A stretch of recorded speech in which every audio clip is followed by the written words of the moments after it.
परमात्मा की लाठी। बरसात जोरों से हो रही थी और इस भारी बरसात में एक महात्मा अपनी मस्ती में राधे राधे करते हुए चला जा रहा था।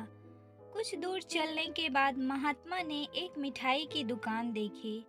उन्होंने देखा कि मिठाई की दुकान पर एक कढ़ाई में रबड़ी बन रहा है, तो दूसरे कढ़ाई में गर्मा गर्म जलेबी छानी जा रही है। महात्मा को यह सब देखकर रहा ना गया। शायद उन्हें भूख भी लगी थी, इसलिए दुकान पर जाकर उन्होंने दुकानदार से जलेबी और रबड़ी खाने की इच्छा जाहिर की। दुकानदार भी नेक था, इसलिए एक दोने में जलेबी और एक प्याले में रबड़ी दिया। जलेबी और रबड़ी खाकर मानो महात्मा खुशी से फूले नहीं समा रहे थे। हाथ ऊपर उठाकर बहुत सारे आशीर्वाद देकर महात्मा आगे के लिए निकल पड़े। महात्मा भक्ति में लीन होकर मधु भक्ति गीत गुनगुनाते रिमझिम बारिश में चले जा रहे थे। वह अपने पैरों से सड़क पर बिखरे बरसात के पानी में लात कभी इधर मारते तो कभी उधर। उसी रास्ते पर उनके बगल से एक नवविवाहित जोड़ी भी चल रही थी। पति पत्नी आपस में काना फुसरी करते हुए मग्न होकर एक दूसरे के गले में हाथ डालकर अपने प्यार की मस्ती में चले जा रहे थे। महात्मा ने इस बार पानी में लात मारा ही था कि बारिश का कुछ पानी उस औरत पर जा गिरा।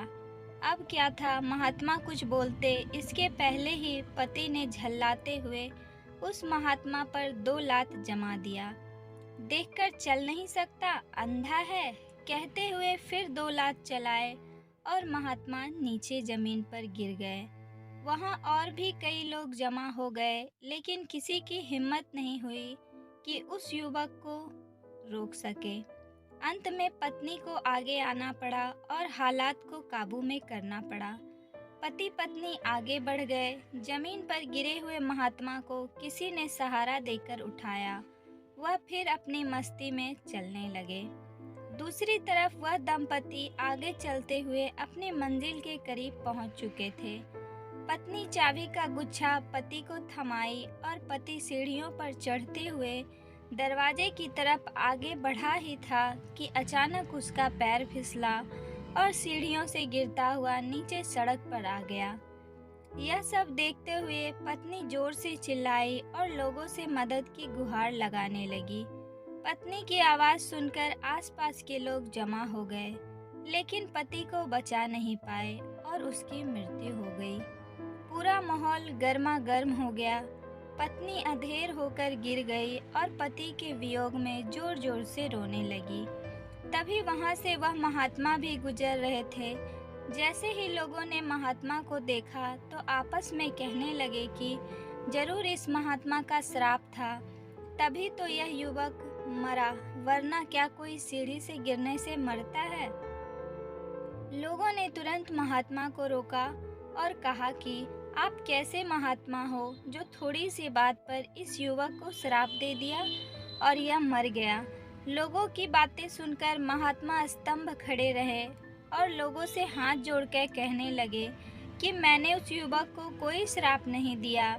तभी भीड़ में से एक ने कहा कि अगर आपने श्राप नहीं दिया तो यह युवक मरा कैसे?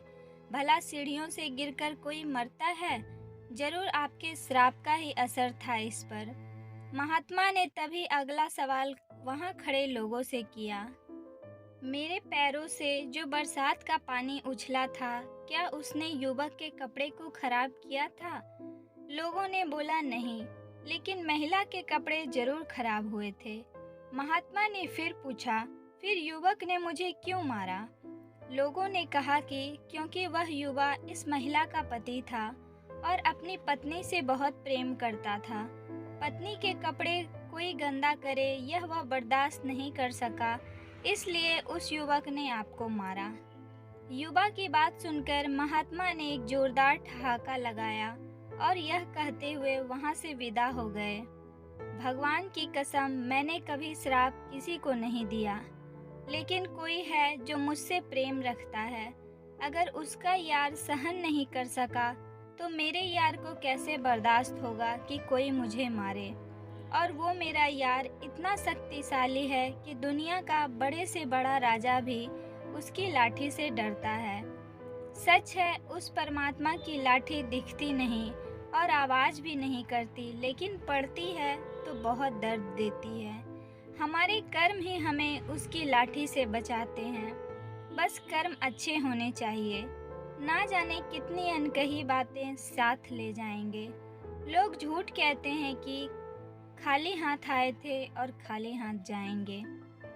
तो मेरे प्यारे दोस्तों, आशा करती हूँ कि आज की शिक्षाप्रद कहानी आप लोग को अच्छी लगी होगी। अगर अच्छी लगी हो तो प्लीज़ लाइक करें और ज़्यादा से ज़्यादा ज़रूर शेयर करें। तो मिलती हूँ एक नए नेक्स्ट स्टोरी के साथ।